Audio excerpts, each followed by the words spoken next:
শিক্ষাক্ষেত্রে উন্নতির দাবিতে এবার আন্দোলনে নামলো পড়ুয়ারা। নিজেদের স্কুলের সব বিষয়ের শিক্ষক নিয়োগ ও সুষ্ঠু পঠন পাঠনের দাবিতে টানা আন্দোলন শুরু করেছে পুরুলিয়ার বান্দোয়ানের ধাতকা আঞ্চলিক হাই স্কুলের ছাত্রছাত্রী ও অভিভাবকরা। পড়ুয়ার সংখ্যা 500-এরও বেশি হলেও নেই অঙ্ক, ভূগোল, ভৌত বিজ্ঞান সহ নানা বিষয়ের শিক্ষক। নিয়মিত ক্লাসও হয় না শিক্ষকের অভাবে। সায়েন্স বাদ দিয়ে বাকি কোনো সাবজেক্টের আমাদের হয়নি। সায়েন্সের ম্যাথ না, ম্যাথের ক্লাস নাই, ভৌত বিজ্ঞানের ক্লাস নাই, এদিকে আমাদের যেমন জিওগ্রাফির ক্লাস নাই। না, আমাদের শিক্ষক নেই। তিনটে আমাদের লাগবে কে? শিক্ষক চাই, শিক্ষক চাই,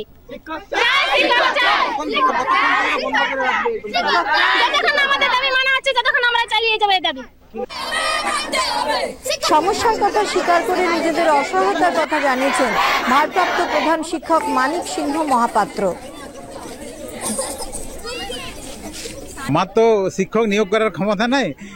আমি তো এই চিত্রটা জানি, কারণ আমার শিক্ষক নেই, সেটা আমার চেয়ে ভালো কি বুঝবে। কারণ আমরা মাত্র এখানে 8 জন পার্মানেন্ট টিচার আছি, একজন প্যারা টিচার আছেন আর একজন ক্লার্ক আছে।